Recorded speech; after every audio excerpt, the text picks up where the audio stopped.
Béni soit le nom du Seigneur. Alléluia. Amen. Remettons ce moment entre les mains du Seigneur. Père éternel, nous te bénissons. Nous te rendons grâce et gloire et honneur, Seigneur Jésus, pour cette journée encore bénie que tu nous as donnée. Merci, Seigneur, pour ta fidélité et ta bonté envers nous, Seigneur. Tu as été présent, Seigneur Jésus, dans toutes nos affaires, dans toutes nos occupations, Seigneur.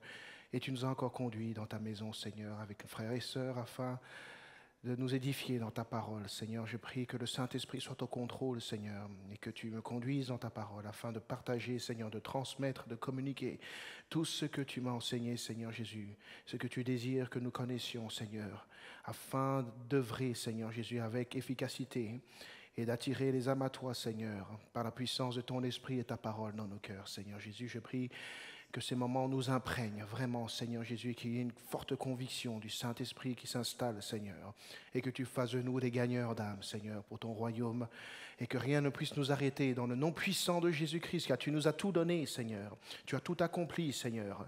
Tu nous as donné le Saint-Esprit et la puissance d'aller en ton nom, afin d'être tes témoins, Seigneur. Oh, rends-nous, Seigneur Jésus, convaincus. Rends-nous affamés, Seigneur Jésus, assoiffés de plus, Seigneur Jésus, pour nous lever dans cette œuvre, Seigneur, et accomplir toute ta volonté. Au nom puissant de Jésus-Christ, merci pour ton amour. Merci pour ta bonté et ta fidélité. Amen. Alléluia. Amen. Donc,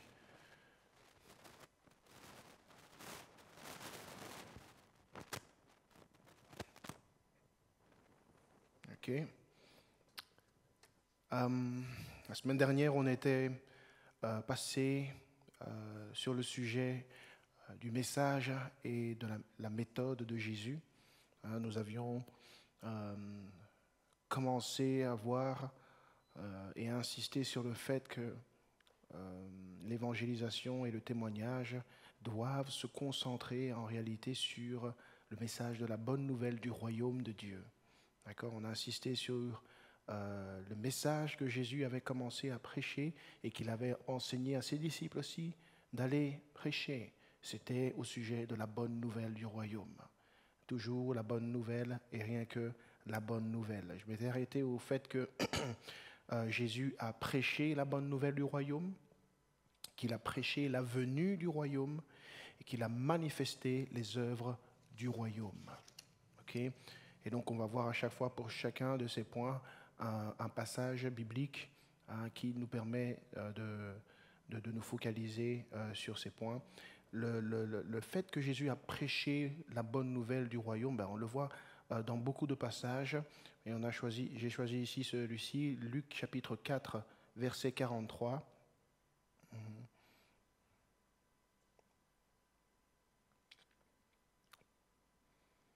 Luc chapitre 4, verset 43.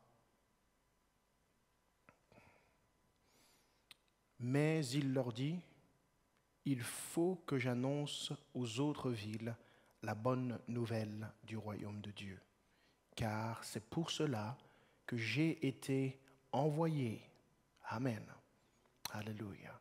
Depuis le début de son ministère, Jésus n'a jamais cessé de prêcher sur autre chose que le royaume de Dieu. Amen. Toutes les paraboles concernaient le royaume de Dieu, d'une manière ou d'une autre. Son but, c'était d'éclairer les gens sur l'existence de ce royaume et sur la venue de ce royaume et sur la nécessité d'entrer dans ce royaume. Amen. D'accord ? Donc on avait vu au début dans Marc chapitre 1, versets 14 à 15, que Jésus avait dit « Le temps est accompli et le royaume de Dieu s'est approché. Repentez-vous et croyez à l'évangile. » Amen.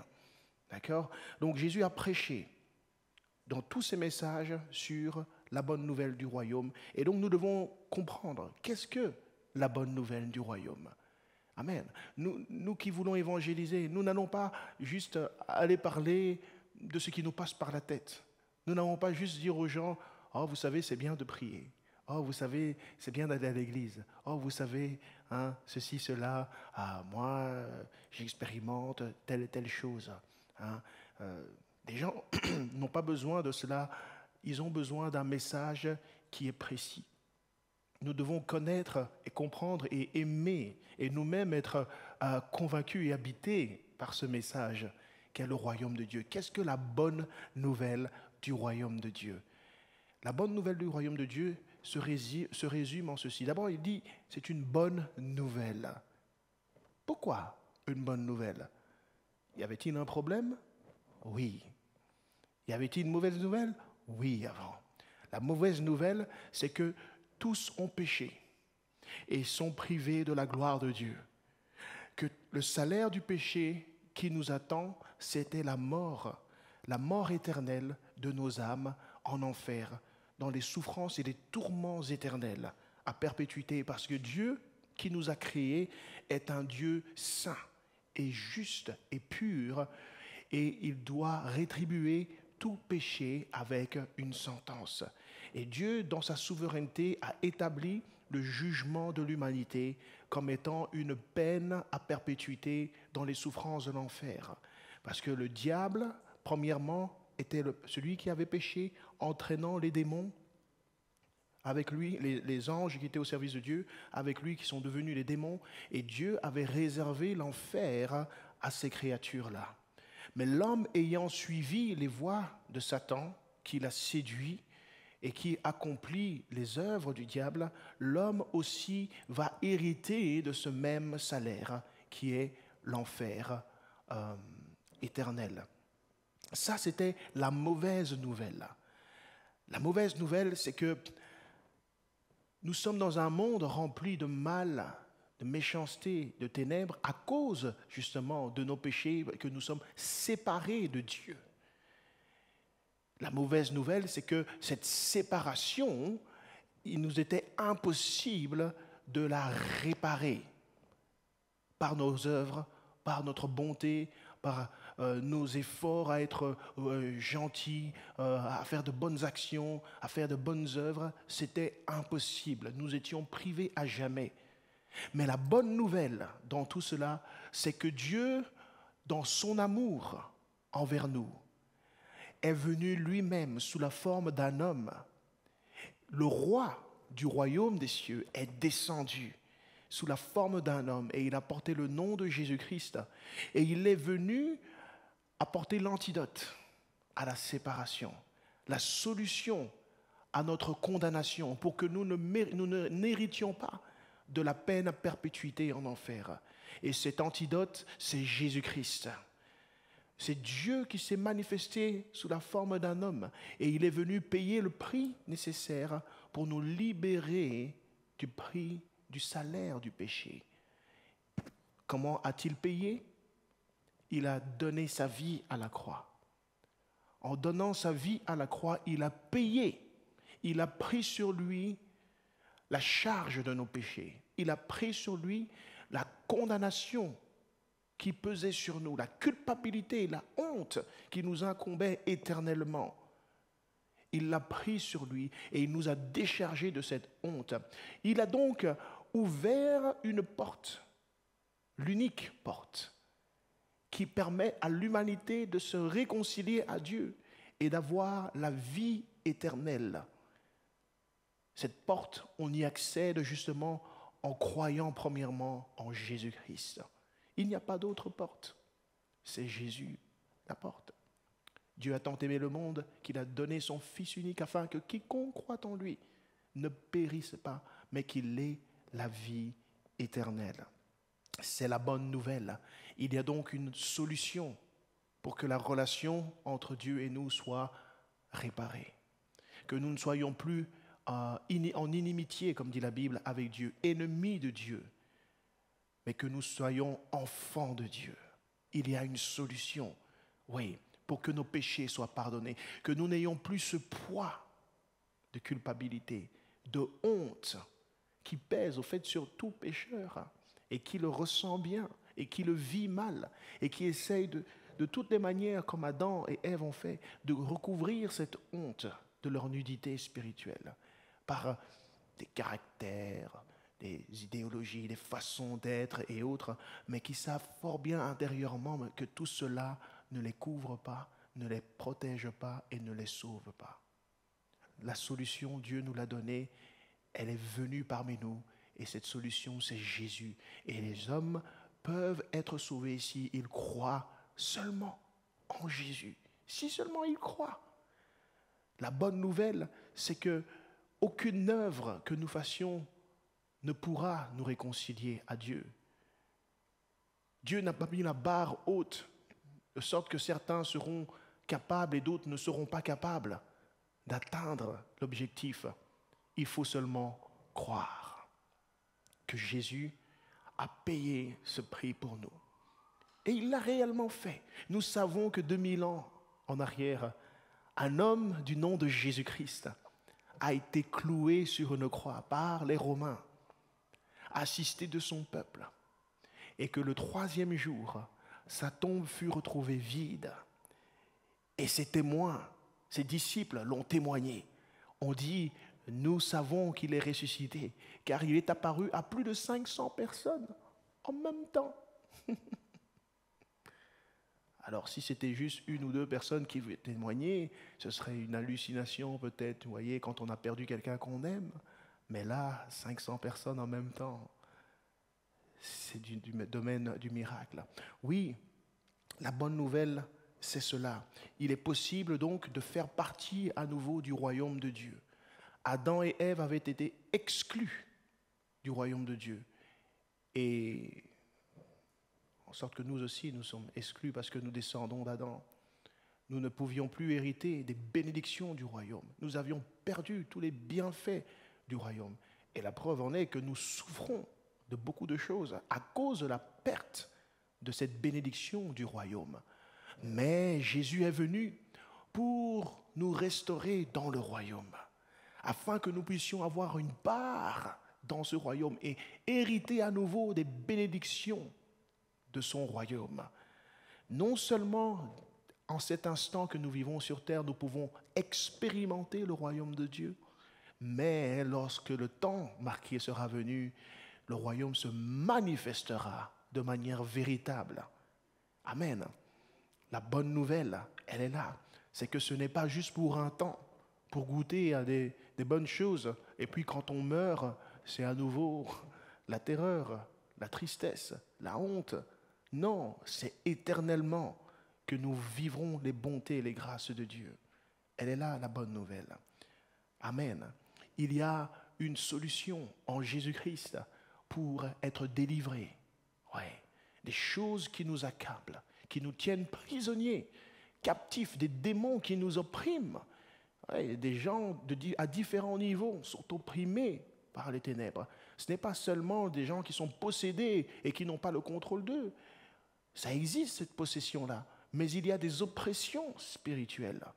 Oui, des gens qui sont sous contrôle dans leur vie par des esprits mauvais et leur vie est un carnage.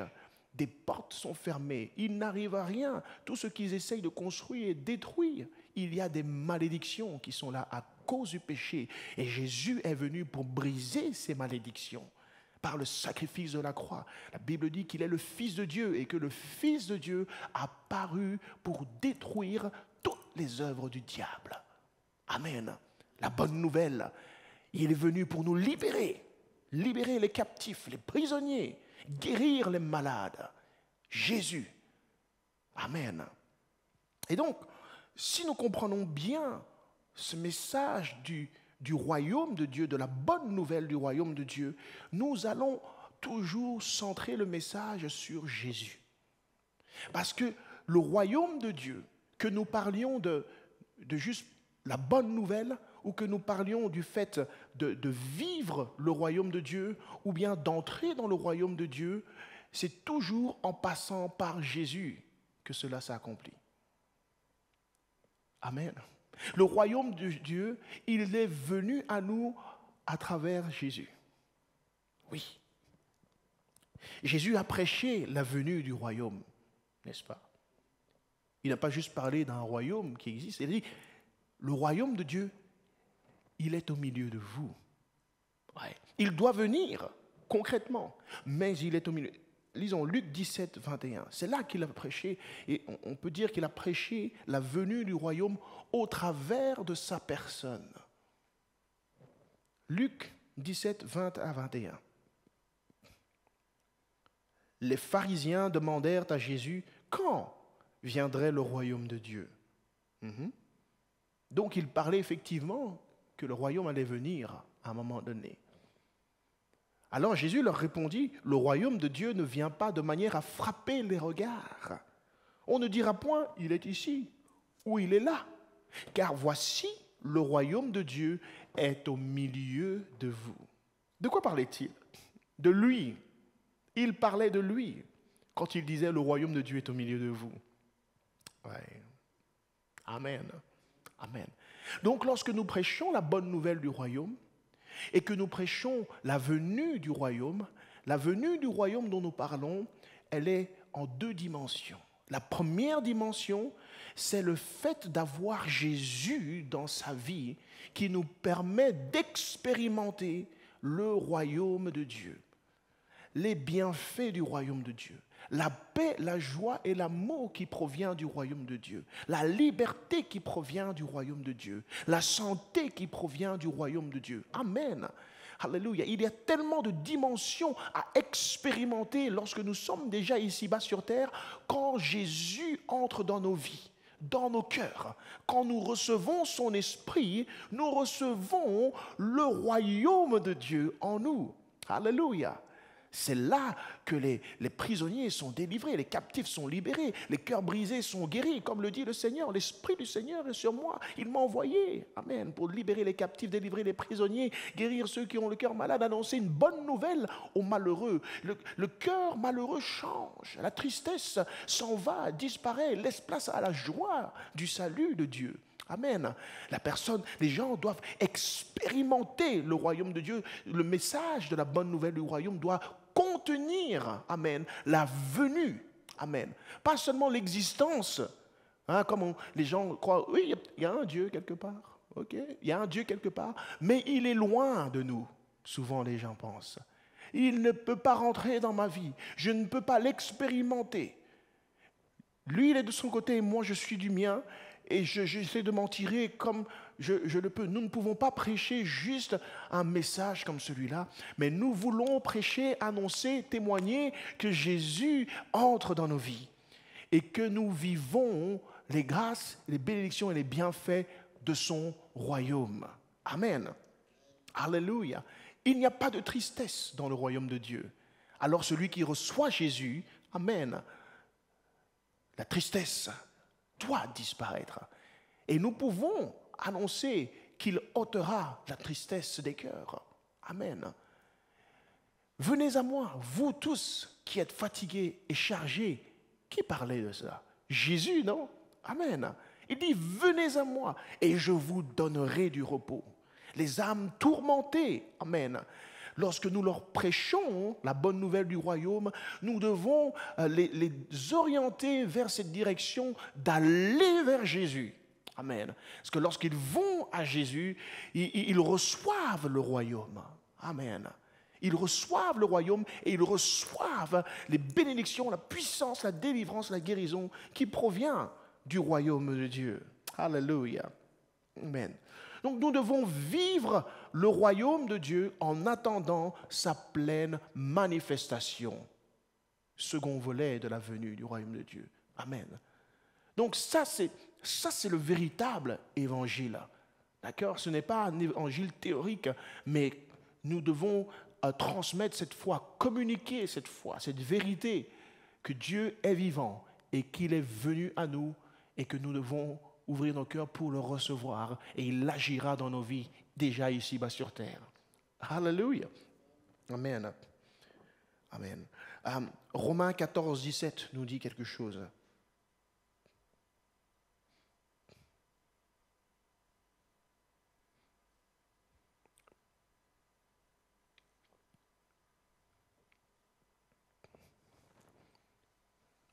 Romains 14, 17. Car le royaume de Dieu, ce n'est pas le manger et le boire, mais la justice, la paix et la joie. Comment? Par le Saint-Esprit. Amen. Par le Saint-Esprit. Donc, on est censé expérimenter quelque chose par le Saint-Esprit, ici, lorsqu'on expérimente le royaume de Dieu. Vous voyez où je veux aller? Amen. Si on expérimente vraiment le royaume de Dieu, c'est le Saint-Esprit qui nous communique ces choses qui viennent du royaume de Dieu. Et ces choses, Ce ne sont pas des choses de la chair, le manger et le boire, mais ce sont les choses de l'esprit, de l'âme dont nous avons besoin. La justice, la paix, la joie, par le Saint-Esprit. Il doit y avoir une communication de l'Esprit de Dieu. Amen. C'est là que nous prêchons un évangile vivant et non pas un évangile mort. Amen. Alléluia.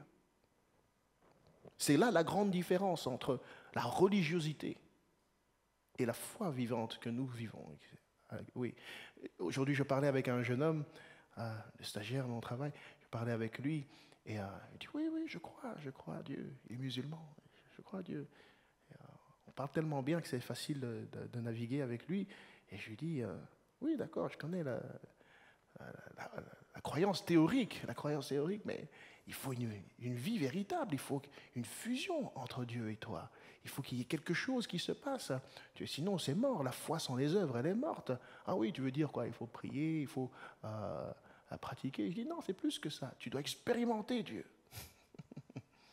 Tu dois pouvoir dire vraiment, comme tu vis avec quelqu'un, hein, il a une copine, je dis, mais toi, tu as une copine, non?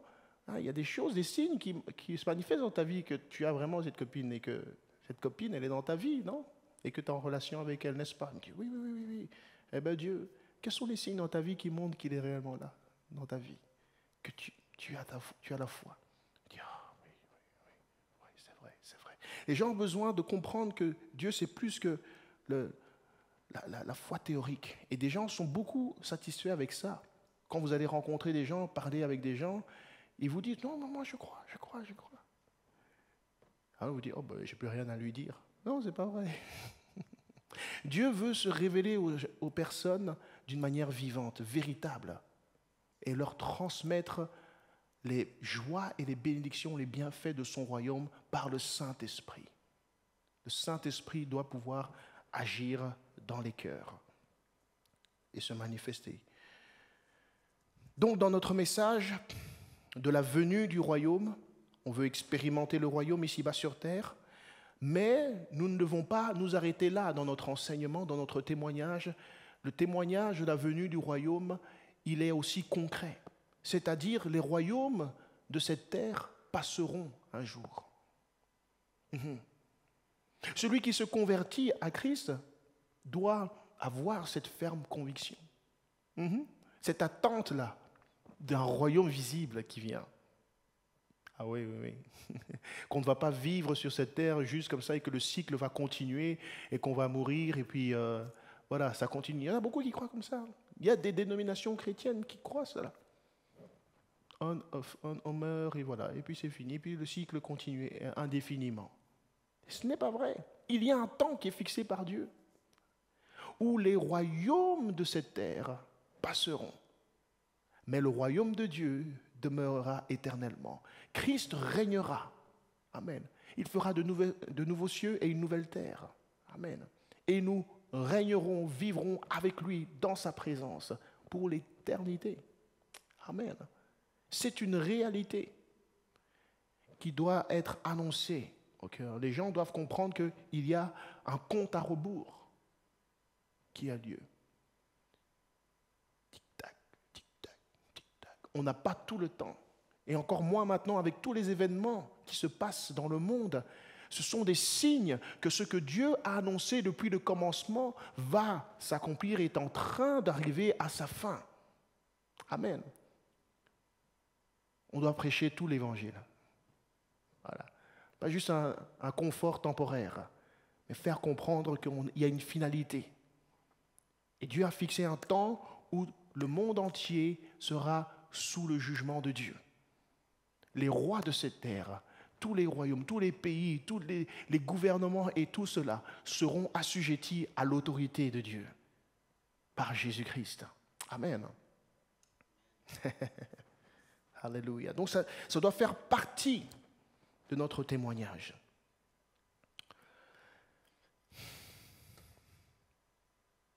Avançons. Donc j'ai parlé de la venue, prêcher la bonne nouvelle, de la venue du royaume, de manifester maintenant. Troisième chose, il nous faut manifester le royaume de Dieu. C'est une chose qui est oublié dans l'Église aujourd'hui, parmi les croyants d'aujourd'hui. Il y a beaucoup de raisons pour cela. Il y a notre manque de foi. Il y a notre ignorance de la parole de Dieu.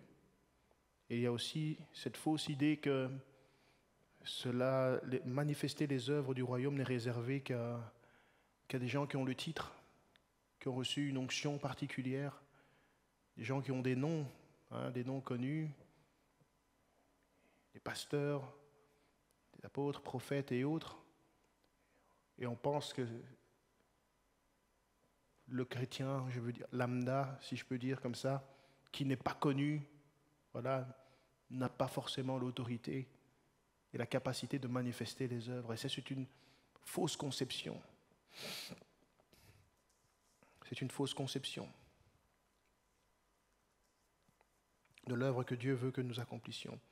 Donc, voyons d'abord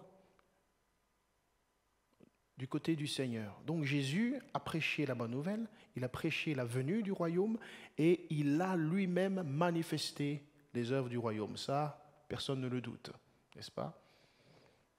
Mais c'était sa méthode. Il prêchait la bonne nouvelle, il annonçait que le royaume venait, qu'il était là au milieu d'eux et qu'il allait venir, et ensuite il manifestait les œuvres du royaume. La Bible dit, prenons Matthieu 4, 23 par exemple,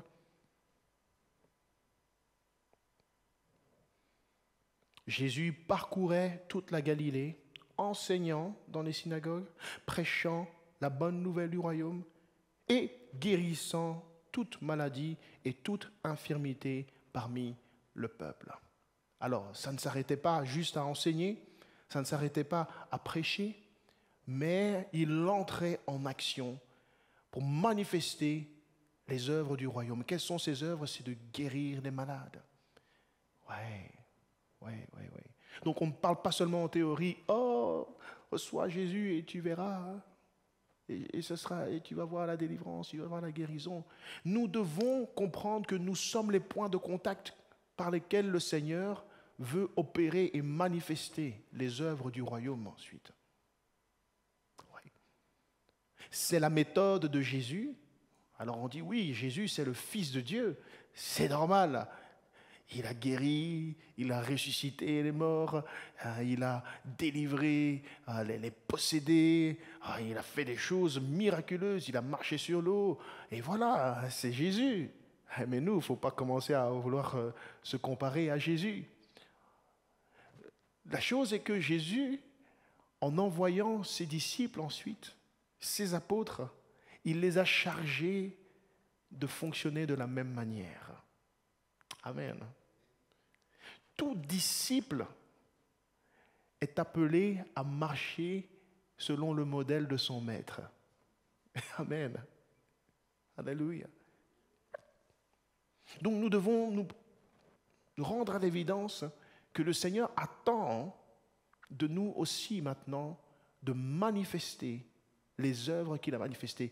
Dans l'évangile de Jean, je ne sais plus dans quel chapitre il parlait, chapitre 10 peut-être, il disait, ceux qui vont croire en moi feront les mêmes œuvres que j'ai faites et ils en feront même de plus grandes. Il y a ce passage qui parle de ça. Vous imaginez tout ce que Jésus a fait et qu'il dise qu'on en fera de plus grandes? Alors je ne sais pas de quoi il parlait. Mais néanmoins, je sais une chose, c'est que il nous a communiqué la puissance par son Esprit Saint. Et qu'il veut opérer ses œuvres en nous, à travers nous, pour que le monde voie et que le monde croie à notre message. Ok? Donc, nous avons lu Matthieu 4, 23, c'est Jésus qui le faisait. Ensuite, nous lisons, par exemple, Marc chapitre 16. Prenons Marc 16, versets 15 à 18.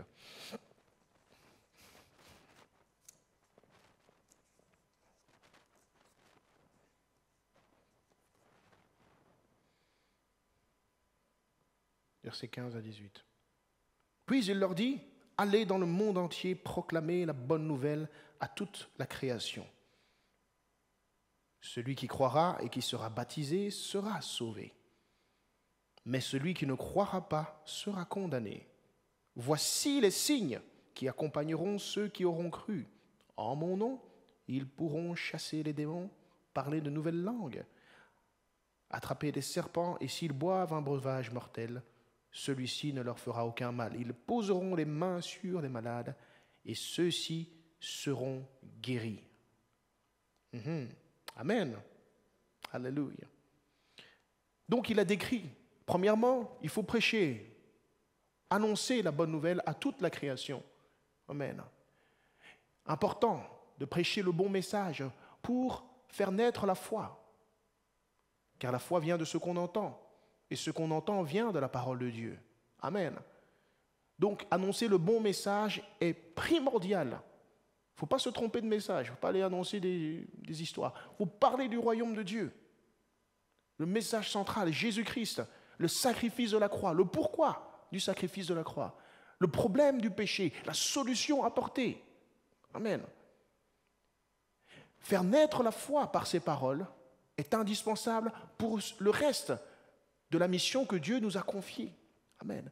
Il dit ensuite, voici les signes qui accompagneront ceux qui auront cru. Alors comment savons-nous qu'ils ont cru? Il dit, celui qui croira et qui sera quoi?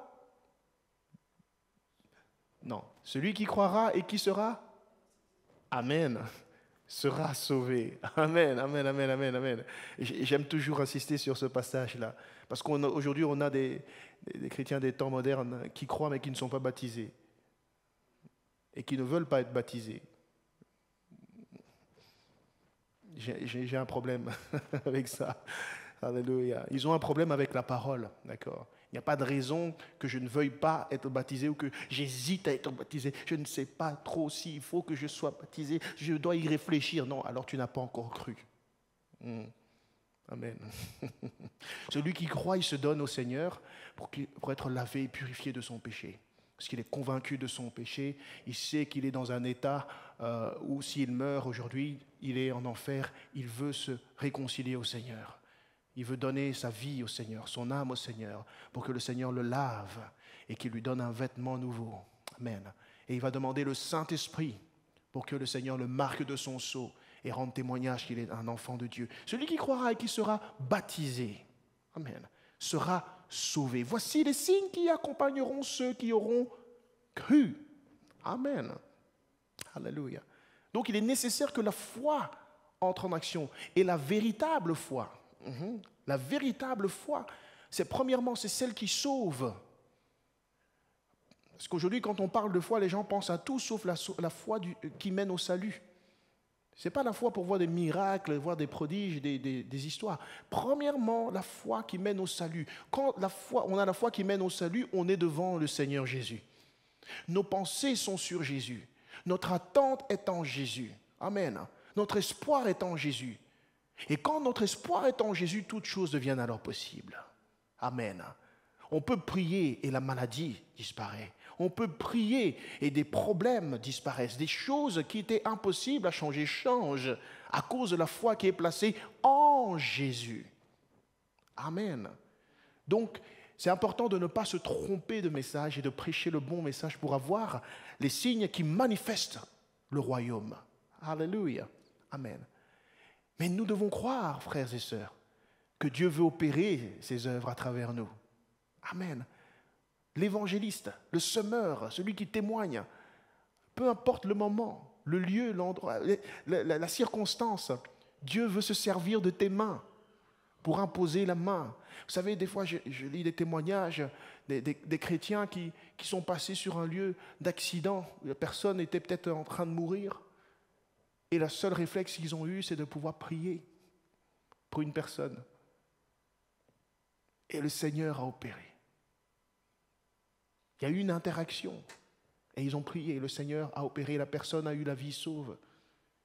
Mais des fois, nous nous sous-estimons. Nous ne nous rendons pas compte de qui nous sommes. Nous pensons que nous sommes des gens normaux. Tu n'es plus normal. C'est pour ça que le monde te regarde bizarrement. quand tu parles de Jésus. Tu n'es plus normal. Il faut l'accepter, la non-normalité par rapport aux personnes charnelles qui ne connaissent pas le Seigneur. Amen. Et tu as quelque chose de spécial. L'Esprit du Seigneur qui vit en nous, c'est le royaume. Amen. C'est le royaume. C'est toute une portion du royaume qui est en nous. Est-ce que nous réalisons cela? Chaque mot qui sort de nos bouches ont un poids, une puissance, une autorité. Amen. De nos mains, le Seigneur peut véhiculer sa puissance. Avec notre voix, lorsque nous prions pour une personne, des oppressions spirituelles peuvent disparaître. J'avais expérimenté, il y a 2 ans, à l'époque, quand j'avais encore mon officine. Là, c'était un moment pharmacie, un moment église. Ceux qui me connaissent savent bien. J'avais des gens qui... Vraiment, le Seigneur faisait en sorte que j'attrapais les gens, et puis d'une manière ou d'une autre, pendant ma pause ou quoi, je pouvais parler avec, prier, leur témoigner du Seigneur.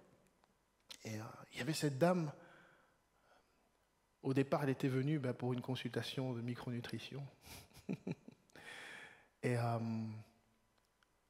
au fil des questions que je lui posais, je ne sais pas, je le sentais déjà dans mon esprit, quelque chose allait shifter, changer. Et elle arrivait à un stade où elle parlait de ses problèmes, des choses par lesquelles elle passe, troubles psychologiques un peu et tout ça. Et elle a fondu en larmes. Elle a fondu en larmes et c'était comme si la porte s'était ouverte pour que je fasse virer ça dans une autre direction. Ce n'était plus une consultation de micronutrition, mais j'ai commencé à lui parler des choses qui concernent le Seigneur. Je ne sais plus exactement comment j'y suis arrivé là, mais il se trouvait que cette personne avait une certaine expérience de la religiosité, du moins, en tout cas, catholicisme et compagnie. C'était une hispanique. Et donc, je suis arrivé par des paroles d'exhortation à faire naître la foi en elle et le désir compris. Et quand j'ai commencé, j'ai prié pour elle, j'ai pas fait une petite prière. J'ai pris autorité sur les oppressions, parce que je sentais des oppressions spirituelles. J'ai pris autorité là-dessus. J'ai prié au nom du Seigneur, j'ai brisé des chaînes. Alors l'atmosphère a totalement changé. C'était vraiment l'église. Et puis, on a continué à parler de ci et cela. Je l'ai encouragé, beaucoup encouragé. On a finalement fini la consultation. Elle est repartie avec les conseils, mais elle était surtout contente d'avoir reçu la prière. Et est-ce que c'était le lendemain? Je ne sais pas. Peut-être le lendemain ou un autre jour. Elle est revenue en disant: vous avez opéré la délivrance. J'ai fait: ah ouais? Il dit: tous mes tracas, parti. Ça ne revient plus, je n'ai plus de soucis, je dors tranquillement. Je fais: oh, moi Seigneur, t'as fait ça. Parce que je ne m'attendais pas à ce que ce soit un résultat comme cela. Je pensais peut-être aller faire sa cure, et puis bon, on allait suivre comme d'habitude. Puis on verra ce que fera le Seigneur pour la suite. Mais c'était un retournement de situation, donc ma cure est passée aux oubliettes. Et le Seigneur a vraiment marqué la vie de cette femme. Et donc, à partir de ce moment-là, un désir d'entendre plus du Seigneur est né. Et malheureusement, on est arrivé au stade où il y avait ce choix à faire. Est-ce que malgré mon compagnon qui n'est pas du tout là-dedans, est-ce que je fais le choix de poursuivre? Et elle m'a dit: écoutez, ça va trop loin, j'ai peur, je ne veux pas poser de problème dans mon couple. Donc, je vais continuer de mon côté avec ce que j'ai dit. OK, voilà. Et j'ai fait ma part. Et c'est ce que nous devons nous contenter de faire. Faire tout ce que le Seigneur nous donne de faire. Il y a des moments où vous devez interagir avec la puissance et l'autorité du Saint-Esprit. Quand vous témoignez, vous voyez, il y a, je ne sais pas, un pied malade, il se plaint de maux de tête ou je ne sais quoi, et l'Esprit vous dit, il y a quelque chose à faire là, le proposer. Est-ce que je peux prier pour toi? On va prier. Et vous priez selon l'inspiration de l'Esprit Saint. Vous prenez autorité parce que vous êtes conscient des choses spirituelles. Amen. Amen. Et le Seigneur opère. Et il y a une porte spirituelle vraiment qui s'ouvre pour que la personne reçoive davantage du Seigneur. Manifestons les œuvres du royaume. Manifester les œuvres du royaume, ce n'est pas seulement l'imposition des mains et guérir les malades ou chasser les démons, c'est aussi l'utilisation des dons que le Saint-Esprit donne, les 9 dons spirituels.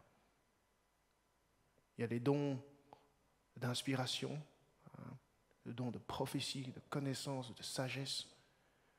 Je n'ai pas le temps de rentrer en détail aujourd'hui avec ces dons-là. J'ai déjà enseigné là-dessus. Il y a les dons de puissance. Ça, c'est le don de miracle, de foi ou de guérison par la prière et l'imposition des mains. Il faut les utiliser parce que le Seigneur opérait et les disciples, les apôtres opéraient toujours avec ces différentes capacités spirituelles pour donner une dimension totalement différente au ministère de l'évangélisation. Sans cela, il nous manquera un poids, une puissance, une force de conviction. Et le Seigneur a donné ces choses-là pour que nous puissions les utiliser et amener les âmes à croire. D'accord? Je ne crois pas que le but de l'évangélisation, c'est de faire du spectacle, de faire une démonstration de puissance. Non. Mais le Seigneur nous a donné ces choses pour appuyer le message de l'évangile. Afin que vraiment, on voit que oui, il y a une puissance du péché, et là, le diable a une certaine autorité et il agit contre nos vies, mais la puissance de Dieu, elle est véritable. Et je veux croire dans ce Jésus, et je veux me donner à lui pour qu'il agisse davantage dans ma vie. Et Dieu veut cela, et c'est ce qu'il faisait lorsqu'il marchait sur la terre. Amen. Ok, donc on prêche le message du royaume, la bonne nouvelle du royaume. On dit qu'il vient, qu'il est là maintenant et qu'il vient bientôt. On manifeste les œuvres du royaume, mais on doit inviter les gens à rentrer, à faire le choix de rentrer dans le royaume de Dieu. Amen. Un travail d'évangélisation, de témoignage complet doit passer par là. Jésus a invité à entrer dans le royaume de Dieu. Et vous connaissez mon passage préféré, Jean chapitre 3, verset 5. En vérité, je te le dis, si un homme ne naît d'eau et d'esprit, il ne peut quoi? Entrer dans le royaume de Dieu. Il parlait à Nicodème. Ouais. Nicodème qui lui parlait des miracles et des signes que Jésus faisait. Et Jésus a dit, écoute mon gars, si tu veux rentrer dans le royaume de Dieu, il va falloir passer par là. Tu peux voir tous les miracles que tu veux, expérimenter toutes les puissances spirituelles que tu veux. Mais à la fin de la journée, tu dois naître de nouveau pour rentrer dans le royaume. Sinon, tout cela ne sert à rien. C'est comme du lèche-vitrine, hein? Devant le magasin, « Oh, c'est beau, j'achèterais bien ça. Oh, c'est beau. » Et puis finalement, tu pars quand même les mains vides, tu n'as rien en main. Et il y a beaucoup de ministères qui opèrent aujourd'hui avec beaucoup de manifestations de puissance, d'autorité, etc., etc. Mais beaucoup de gens ne sont pas nés de nouveau. Les gens ne sont pas assis dans la nouvelle naissance. Ils n'ont pas l'Esprit Saint de Dieu qui a transformé leur cœur et qui a fait d'eux des enfants de Dieu. Ils viennent pour guérir leurs bobos, se sentir un peu bien, à recevoir une dose, une dose de bien-être, mais ils retournent chez eux aussi inchangés qu'ils ne l'étaient avant. Il faut viser la transformation du cœur, la transformation de l'âme, par la puissance du Saint-Esprit qui rentre dans la vie d'une personne qui croit en Jésus, qui se donne à lui dans l'eau du baptême après s'être repenti.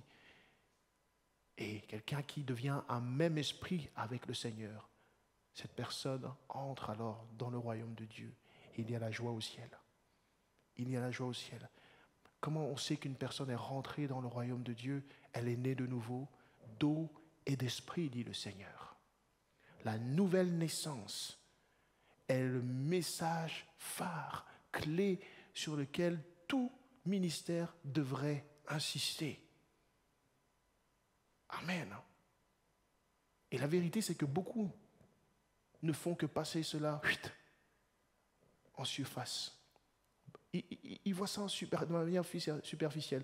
Tu dis une petite prière, Alléluia, Jésus, je crois en toi, merci, pardon pour mes péchés, et c'est bon, tu es né de nouveau, bienvenue dans la famille de Dieu. Voilà. C'est plus sérieux que ça. Il y a une véritable transformation qui doit pouvoir s'opérer dans une vie par le souffle du Saint-Esprit qui agit en une personne.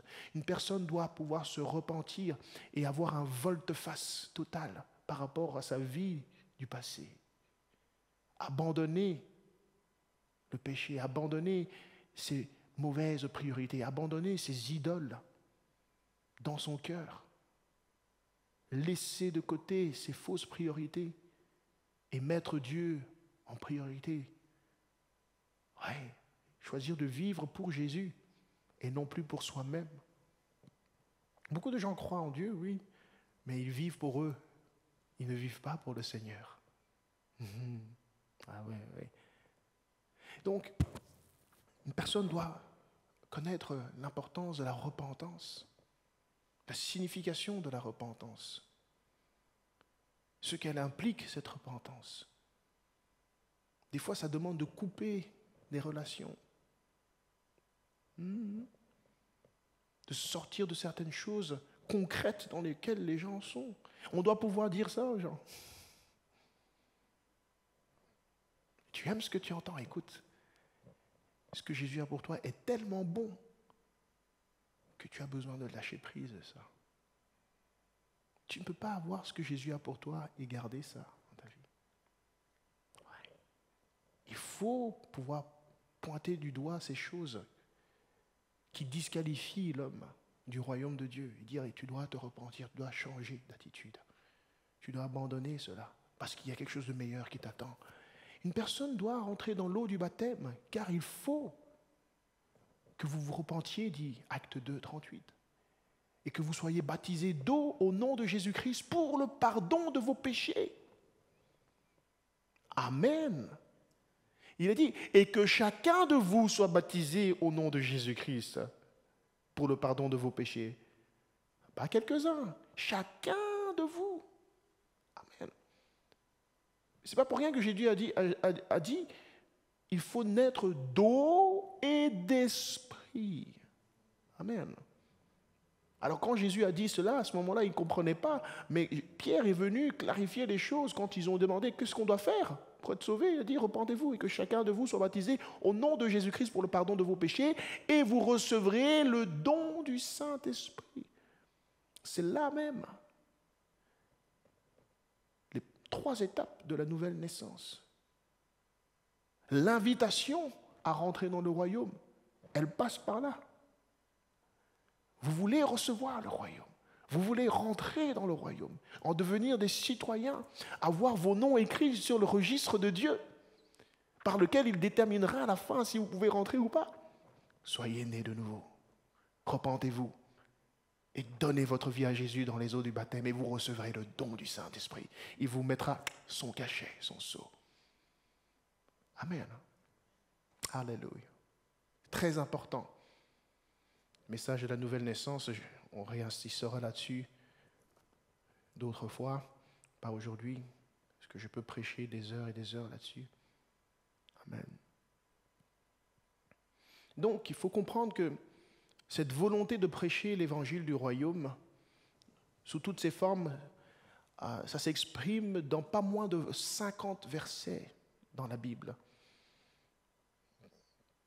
Cela nous indique l'importance d'axer notre message et notre méthode toujours sur le royaume de Dieu. Il n'y a pas d'autre message. On entend beaucoup de messages de nos jours, beaucoup de messages sur des principes spirituels. Les gens sont après principe après principe. Ils cherchent des révélations spirituelles. Le pourquoi, du comment, de la méthode et de la façon de prier, de ci, cela. Mais ça, c'est pour ceux qui sont déjà même assis dans le royaume et qui doivent grandir à connaître, comprendre le fonctionnement du royaume, comprendre le roi et les principes que le roi a mis en place. Principes par lesquels nous pouvons vivre, sans faire de ces principes l'objet de notre recherche, parce que le roi doit rester toujours l'objet de notre recherche et de notre désir.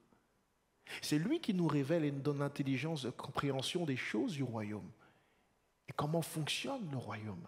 Amen. Mais aujourd'hui, les principes sont devenus le maître mot, la finalité. Moi, je sais comment prier et ouvrir le ciel. Moi, je sais comment faire descendre le feu.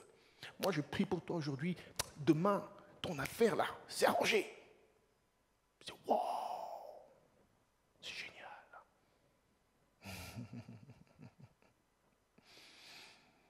Mais il manque quelque chose. Celui qui va nous ressusciter au dernier jour et qui va nous donner droit de rentrer dans le royaume. Lui, il doit avoir la première place. Et c'est sur lui que doivent se centrer tous les messages, tout enseignement, tout témoignage. Si vous voulez bien faire votre travail, que Jésus soit toujours le maître mot. Ouais. Qu'il ait le premier mot et le dernier mot. Peu importe par où, de quel côté, sous quel angle le Seigneur vous permet d'aborder le message. D'accord ? Ayez toujours en objectif qu'il faut finir à Jésus. La personne doit n'avoir que Jésus en tête et dire « Ah, il faut vraiment que j'ai Jésus. » Parce que tout nous vient de lui et tout est pour lui. Amen. Alléluia.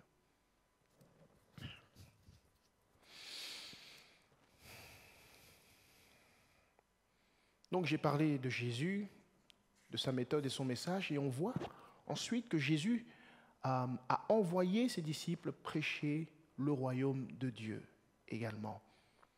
Luc chapitre 9.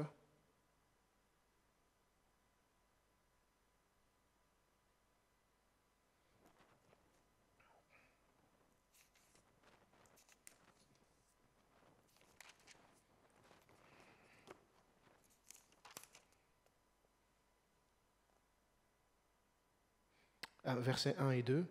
Jésus rassembla les 12 apôtres et leur donna puissance et autorité pour chasser les démons et guérir les maladies.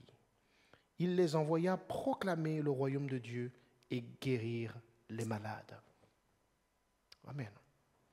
Nous prenons Luc chapitre 10,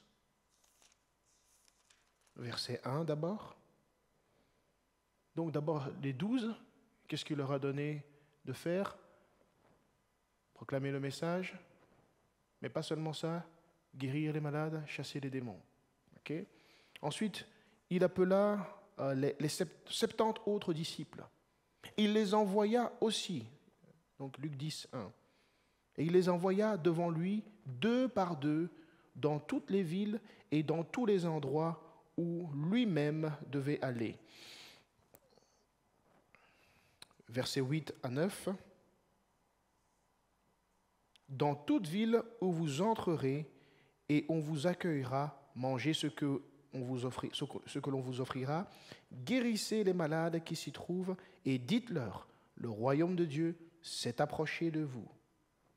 Amen.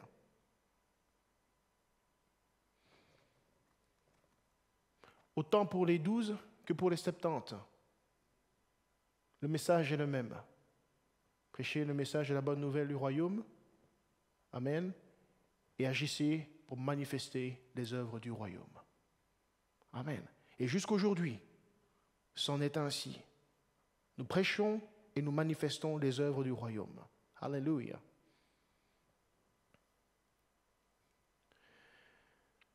Ensuite, autre chose sur laquelle je veux insister dans le message et la méthode de Jésus, c'est que Jésus a beaucoup insisté aussi sur la nécessité de respecter la loi morale de Dieu et de faire la volonté de son Père.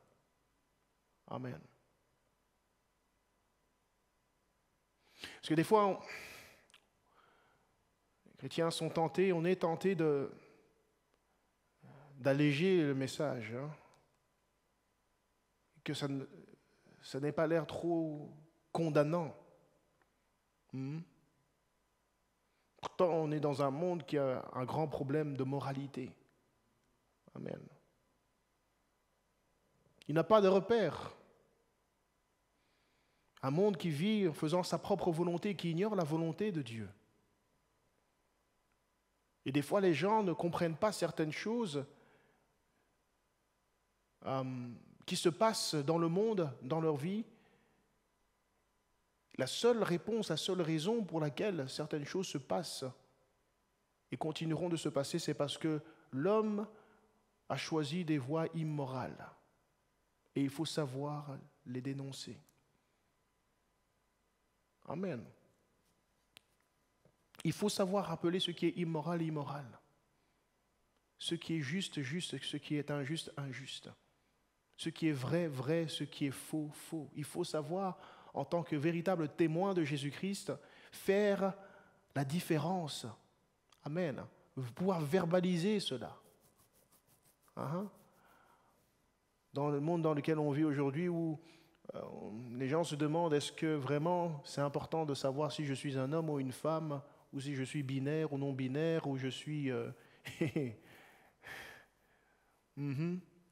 Est-ce vraiment nécessaire de s'inquiéter du fait qu'un homme épouse un homme, une femme, un homme, un animal, ou bien je ne sais quoi? Est-ce nécessaire? Est-ce vraiment important? Nous sommes la lumière du monde. Et dans notre message, nous devons pouvoir éclairer le monde par rapport à cela.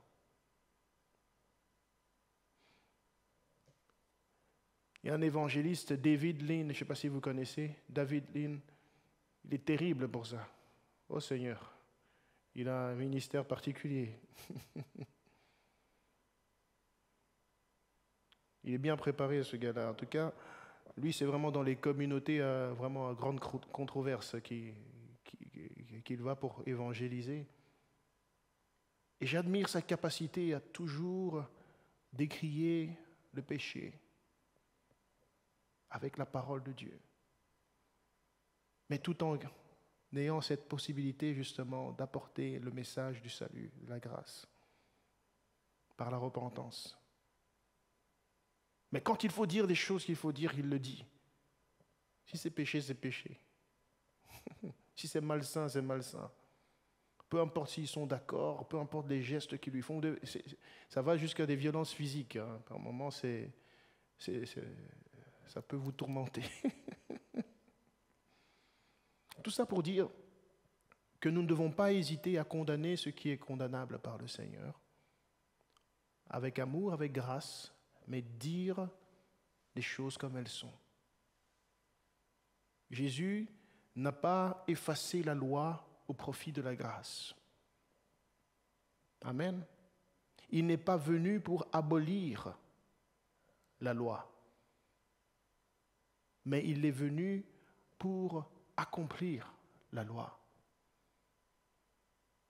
Il l'a accompli pour nous de la manière la plus excellente pour que nous puissions ensuite, à sa lumière, l'accomplir aussi. Amen. Nous ne devons donc pas supprimer la moralité divine pour gagner les âmes ou taire certaines choses, ou faire comme si nous ne savions pas, nous n'étions pas sûrs, ou bien quand ça devient vraiment des sujets à trop de controverses, là, on s'efface.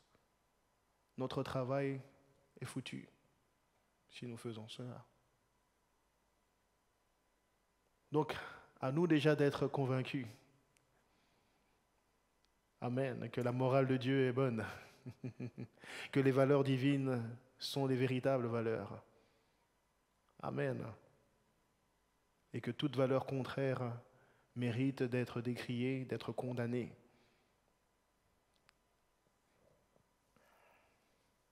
Il est dit dans Matthieu 5, 19 à 20, « Celui donc qui supprimera l'un de ses plus petits commandements et qui enseignera aux hommes à faire de même sera appelé le plus petit dans le royaume des cieux. Mais celui qui les observera et qui enseignera à les observer, celui-là sera appelé grand dans le royaume des cieux. Car je vous le dis, si votre justice ne surpasse celle des scribes et des pharisiens, vous n'entrerez point dans le royaume des cieux. Amen.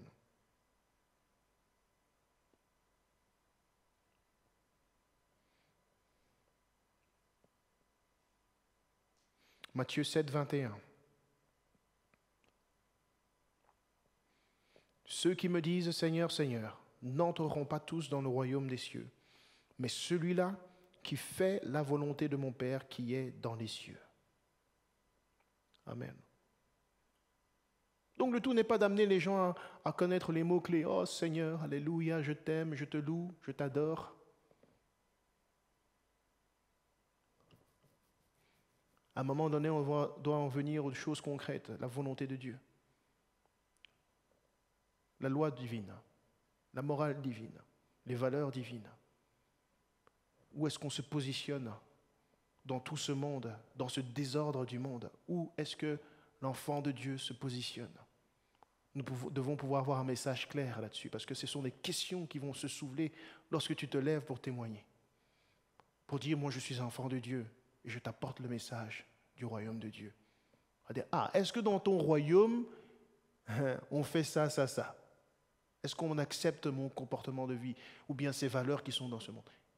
Moi, je veux bien de ton royaume si il va falloir pouvoir poser des balises, des repères clairs et nets.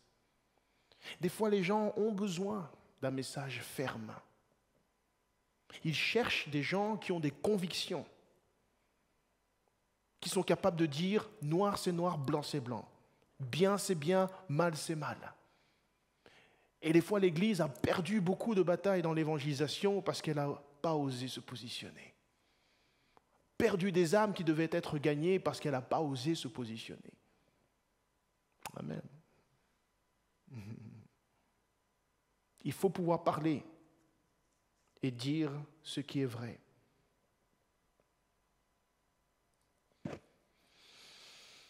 Alléluia. Amen. Donc, Jésus a prêché le royaume, manifesté le royaume. Les disciples ont prêché et ont manifesté le royaume. L'Église primitive a prêché le royaume. Si vous lisez le livre des Actes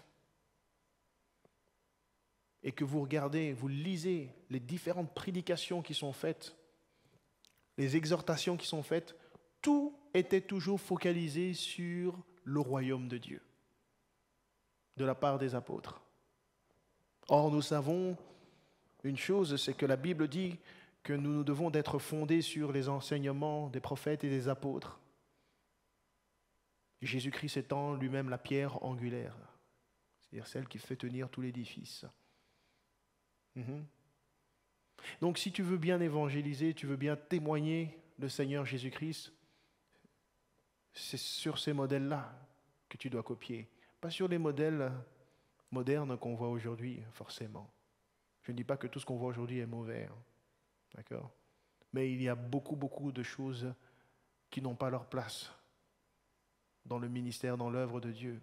Et il nous faut revenir à la base, dans les choses fondamentales, parce que c'est là qu'est la puissance de Dieu. C'est là que se manifeste la puissance du Saint-Esprit. Lorsque nous prêchons, témoignons le royaume de Dieu, nous mettons les gens, nous axons la foi des gens sur le Seigneur Jésus-Christ, le Sauveur de nos âmes, et que nous les invitons à naître de nouveau pour rentrer dans le royaume de Dieu. C'est là que la puissance de Dieu agit et se manifeste. Les apôtres ne se sont pas cassés la tête. Ils n'avaient pas tout ce que nous avons aujourd'hui au niveau technologique, mais ils ont fait plus de disciples en moins de temps que nous. Ils ont chamboulé le monde. Ils ont chamboulé des générations. Preuve en est, nous sommes là aujourd'hui à cause du travail qu'ils ont fait. Et ils n'ont eu besoin de rien de tout cela, de tout ce que nous avons aujourd'hui.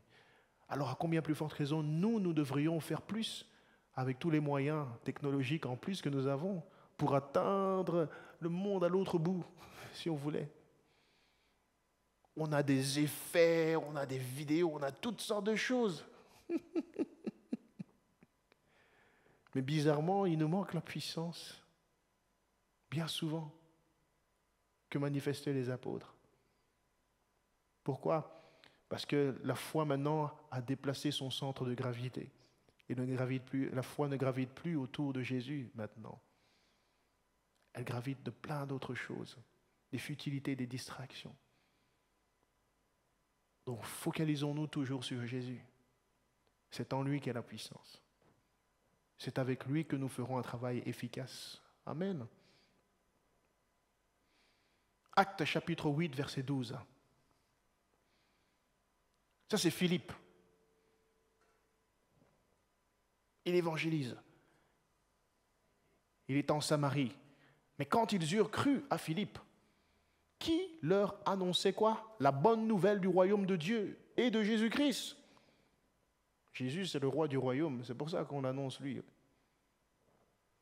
Hommes et femmes se firent quoi? Baptisés. C'est souvent comme ça dans la Bible. Et on sait que le message de Philippe était axé sur la personne de Jésus. Il prêcha le Christ. Vous allez lire dans Actes 8, 5. Il prêcha le Christ. Et rien d'autre que le Christ. C'est pas compliqué finalement d'évangéliser. C'est Jésus. Si nous connaissons Jésus, c'est vraiment facile. Amen. Si nous avons une relation avec Jésus, amen. C'est facile de prêcher Jésus. Il ne faut pas un doctorat en théologie ou bien une grande formation dans la parole de Dieu ou je ne sais quoi. Il faut connaître Jésus d'abord. Amen. Quand on connaît Jésus et qu'on a son esprit, on est conduit par lui. On va partager au monde ce que Jésus veut que nous partagions. Et les gens vont croire. Et ils vont se donner à Jésus pour être sauvés. Amen. Même dans les épreuves, les tribulations, c'était toujours au sujet du royaume. Ça revenait toujours au sujet du royaume. L'apôtre Paul, quand il édifiait les premières communautés de croyants, il les encourageait à persévérer dans les épreuves à cause du royaume. Amen. À cause du royaume. Lisons Actes 14, 22.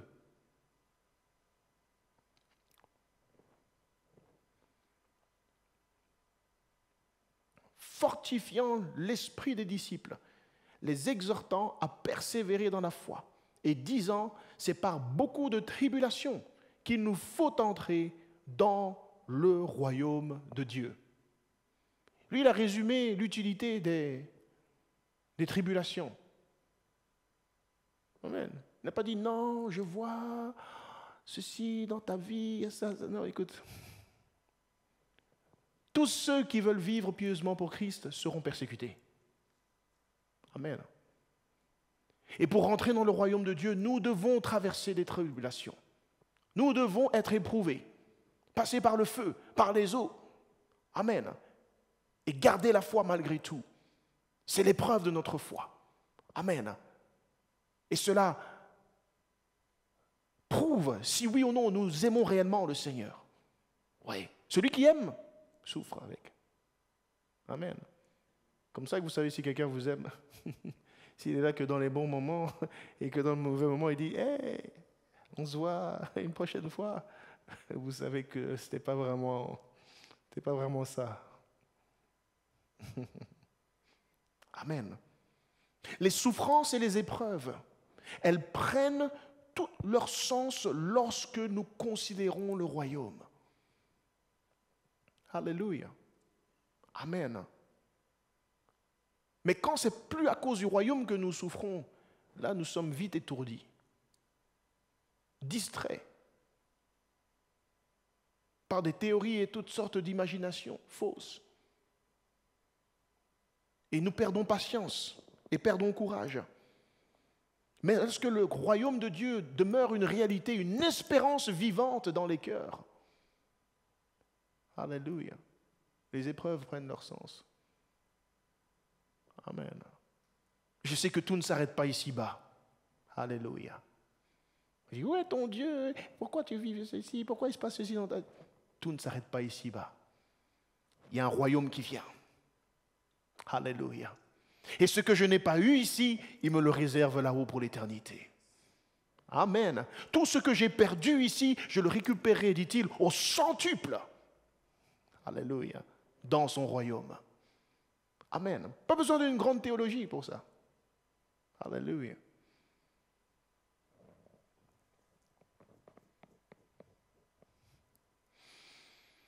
Alléluia. Donc, j'ai pris ces deux exemples, mais il y en a tellement d'autres. Les apôtres étaient aussi focalisés dans l'Église primitive à prêcher et annoncer au sujet du royaume et de Jésus-Christ, qui est le roi de ce royaume qui vient bientôt. Alléluia. Donc, évangéliser, c'est faire connaître le royaume qui a été annoncé premièrement par Jésus et ensuite ses apôtres. C'est ça, évangéliser. Donc nous devons grandir dans la connaissance et la compréhension de ce message. Et pour grandir et connaître dans ce message, frères et sœurs, ça prend juste de lire votre Bible, les évangiles, et notamment les actes des apôtres. Faites ça, méditez ça, lisez et relisez encore, année après année, les 4 évangiles, les actes des apôtres, les 4 évangiles, les actes des apôtres. Moi, j'aime faire ça. Moi, je dis, je vais prendre tel évangile et je vais le relire. C'est déjà rafraîchissant. Ça vous ramène vraiment au cœur des choses véritables, à la racine même. Les choses primordiales dans lesquelles le Seigneur veut que nous soyons fondés pour opérer et manifester son royaume. C'est là, c'est nulle part ailleurs. Ce n'est pas des grandes prédications que vous allez trouver inspirées. Ah non, ce monsieur-là, il parle bien, vraiment, je dois l'écouter. Ce n'est pas ça. Prenez votre Bible. Vous et votre Bible et l'Esprit de Dieu. Lisez et laissez l'Esprit de Dieu ouvrir vos yeux spirituels et votre compréhension, votre intelligence. Et bâtissez votre foi. Si le Seigneur l'a fait avec eux, il va le faire avec moi aussi. Amen. Parce que c'était des hommes de même nature que nous. Hein? Amen. Si Dieu l'a fait avec eux, il veut le faire avec nous. Dieu, tout d'un coup, n'a pas perdu de moyens dans cette génération. Il va dire, oh zut, maintenant, je n'ai plus mes apôtres. L'Église primitive est partie. Qu'est-ce qu'on va faire? C'est nous que ça concerne maintenant. Amen.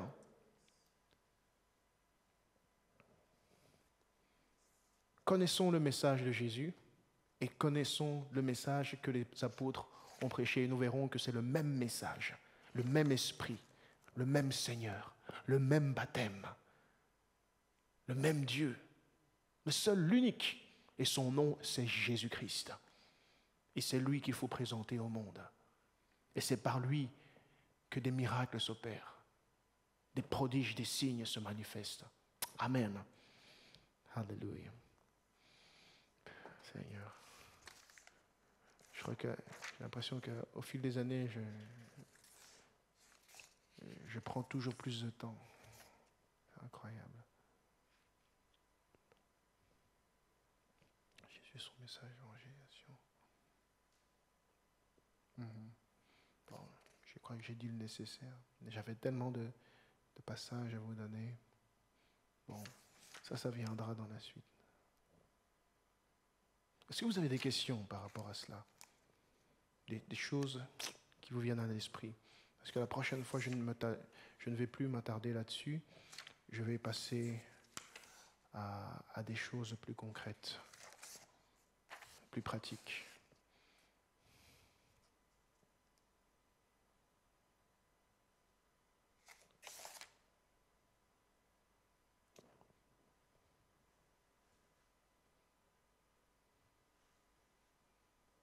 Est-ce qu'en termes de théorie, vous pensez que vos questions ont trouvé des réponses, ou vous avez encore des questions et que vous voulez poser? Peut-être que je n'ai pas le temps d'y répondre aujourd'hui, mais j'y répondrai la prochaine fois.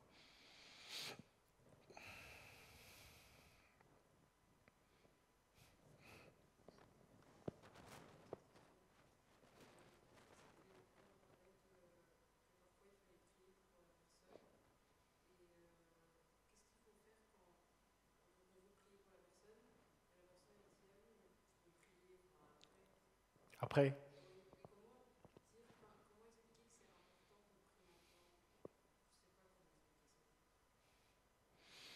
bon, tout dépend de la situation dans laquelle on est, hein, avec qui on parle d'état d'esprit et autres. On ne dit pas systématiquement « est-ce que je peux prier pour toi ?» C'est sous l'impulsion de l'Esprit Saint. Normalement, il faut, avec audace, pouvoir dire si on prie, j'aimerais prier avec toi parce que je sens que je dois prier pour toi. Le Seigneur veut te toucher. Hein? Est-ce que tu me permets de prier pour toi? Si la personne, malgré le fait que tu dises que ça vient du Seigneur et que quelque chose de bon va se découler de cette prière, ne veut pas, le Seigneur dit cette chose. Ah oui, c'était un passage que je voulais qu'on lise. C'était plus par rapport au rejet, mais ça rejoint un peu cette situation. C'est que si les gens refusent, hein, lorsqu'on vient, dans ce passage, je vous le dis, lorsque vous allez dans une ville, si on vous reçoit, ok, allez-y, si on vous reçoit à la maison, mangez, tout cela, et priez pour les gens, guérissez les malades. Mais dans un autre cas de figure, si on ne vous reçoit pas, si on n'accepte pas votre intervention, sortez, secouez la poussière de vos pieds et dites, écoutez, le royaume s'est approché de vous tout de même. Et c'est entre vous et Dieu maintenant. Donc, il faut rester dans, il faut rester conscient qu'une personne peut dire oui ou non, même quand ça vient du Seigneur, et que la volonté d'une personne, ça, personne ne peut, la changer. On ne peut pas imposer à une personne de prier pour elle. Donc, si une personne dit non, alors c'est non. Ça ne veut pas dire que ce n'est pas le Seigneur qui t'a poussé à le dire. Ça, il faut faire la différence et ne pas se décourager, du coup. Si elle dit « prie pour moi après », ok, d'accord, on va surtout prier pour que cette personne ouvre son cœur au Seigneur et qu'elle reçoive vraiment les dons que Dieu veut qu'elle reçoive, les bénédictions, le salut qu'elle veut que le Seigneur reçoive, que le Seigneur veut que cette personne reçoive. C'est tout ce que tu peux faire. D'accord? Mais ne doute pas pour cela que ça vienne du Seigneur ou pas. D'accord? Je pense que c'est surtout ça le dilemme. C'est on évangélise, on est tellement plein de foi, mais on oublie que la balle reste dans le camp de celui ou celle vers qui le Seigneur nous envoie aussi. Amen. Il n'a pas dit « allez et vous allez convertir toute la terre ». Non. Il faut leur annoncer le message. Il faut leur tendre la main. Ok, il faut leur communiquer la grâce divine. Mais en fonction de ce qu'on vous renvoie, c'est de ça aussi que dépendra le résultat, le devenir de la chose. Et Jésus a dit, attendez-vous à cela. Vous pourrez lire, vraiment, ça c'est dans la catégorie du mur, la muraille du rejet, Luc chapitre 10, versets 10 à 12. Hein, il dit, secouez la poussière de vos pieds. Ouais. Le royaume de Dieu est venu vers vous. Il ne faut pas vous attarder. Si on vous rejette, ce n'est pas grave. Tant pis. Next.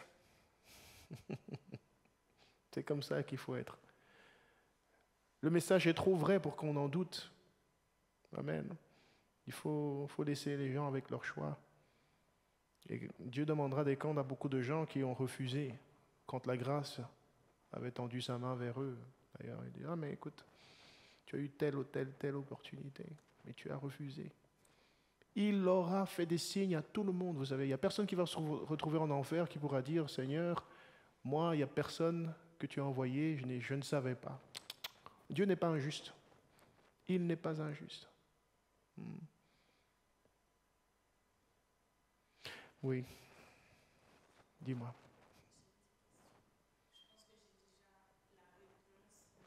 Mhm.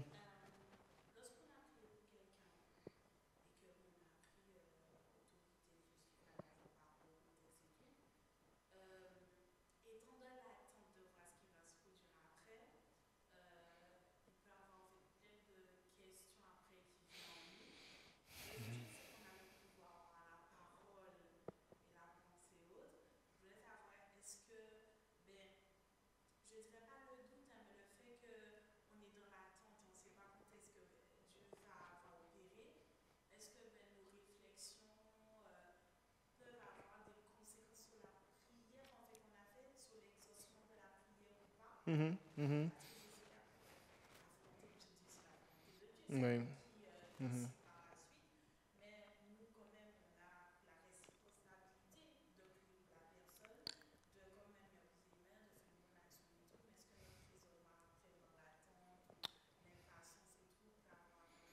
Tout à fait, hein. Tout à fait. Donc, ce n'est pas la seule, comment dire, ce n'est pas la seule partie qui va déterminer l'issue de la chose, mais cette partie-là est importante, définitivement importante. Euh, il y a, allez, un chapitre qui est consacré normalement à voir la vie d'intercession de l'évangéliste, de celui qui veut témoigner avec efficacité. Euh, il faut avoir une vie de prière telle que nous sommes, comment dire, euh, imparables pour l'ennemi, impossible. Nous sommes une muraille entre l'ennemi et la personne qui a besoin du Seigneur par nos prières. Nous sommes décisifs par nos prières et nous savons influencer le cours des choses dans la vie de la personne pour qui nous prions, à qui nous avons témoigné, pour qu'elle puisse parvenir à connaître Christ. Là, il y a effectivement un combat spirituel dans le domaine de la prière qui se joue et nous, notre vie de prière est déterminante également. D'accord? Donc, mais le simple fait que, par exemple, si j'ai douté et que je n'ai pas persévéré dans la foi, dans l'expectative que quelque chose se passe, n'est pas la seule chose qui va changer ou pas le cours des choses dans la vie de cette personne qui a besoin du Seigneur.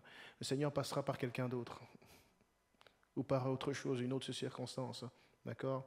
Moi, j'aurais juste faibli et échoué quelque part, mais ça, c'est le reflet justement de mon besoin de grandir dans la foi et d'être, comment dire, persévérant, d'être patient aussi, d'être endurant dans certaines choses. Ça, c'est ma relation avec Dieu, mais avec la personne en soi, Dieu n'abandonne pas et ne s'arrête pas là. Il a beaucoup, beaucoup d'autres moyens pour atteindre une personne. D'accord? Donc, ça, c'est ce que je peux dire, mais c'est super important, effectivement, si on veut que le travail continue de s'opérer à travers nous, de se positionner en tant que guerrier de prière et de garder la foi malgré tout, et de continuer à faire des déclarations sur la vie de cette personne, peu importe ce qu'on voit avec nos yeux, hein, et de rester confiant. Le Seigneur dit, si tu parles à cette montagne, hein, et tu ne doutes pas dans ton cœur, mais tu crois que la chose que tu dis arrive, alors cette chose arrivera. Donc il faut ne pas douter et il faut croire que cette chose que tu as dit arrive. Amen. Amen.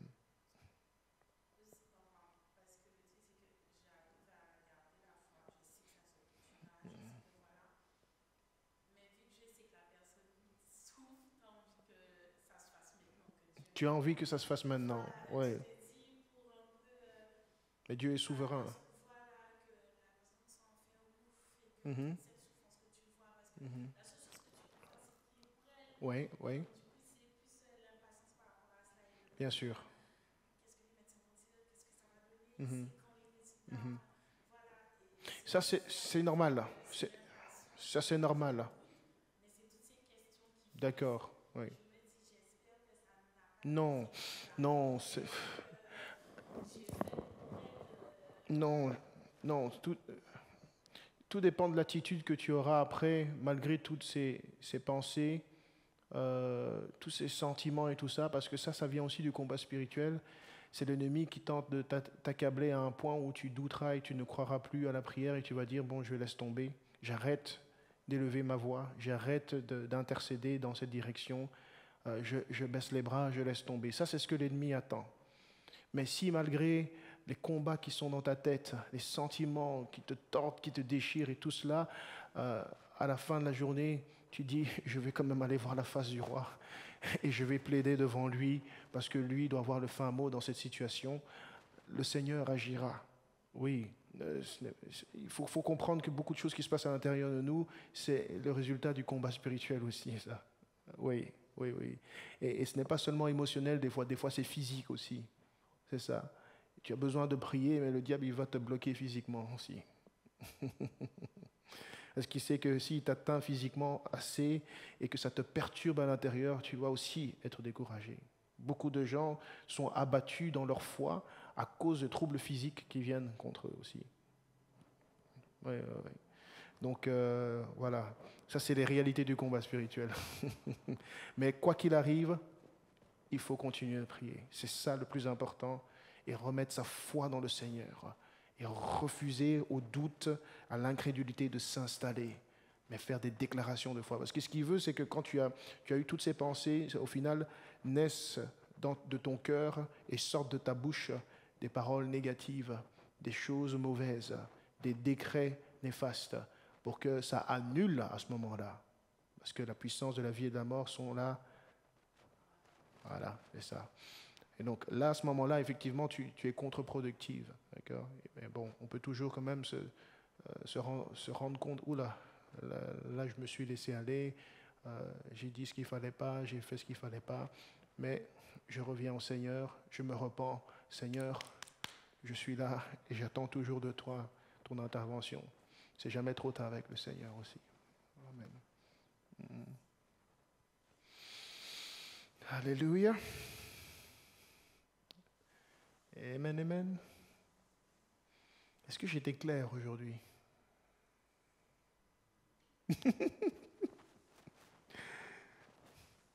Amen. Ok. Merci Seigneur. Ok. La semaine prochaine, je viendrai avec des choses pratiques pour changer un peu, que vous ne soyez pas toujours assis en train de m'écouter. On va passer dans notamment la construction d'une conversation orientée lors de témoignages et tout ça. Vraiment, comment diriger ça et à quoi faire attention. Ça va? Allez. Que Dieu vous bénisse. On va prier et remercier le Seigneur. Seigneur, nous te remercions pour ce temps passé ensemble, en unité dans l'esprit, Seigneur Jésus. Merci, Seigneur, pour toutes ces paroles que tu m'as permis de prononcer, Seigneur, ces passages que nous avons lus et ces questions et les réponses. Seigneur, je te prie, ô Dieu, de rendre tout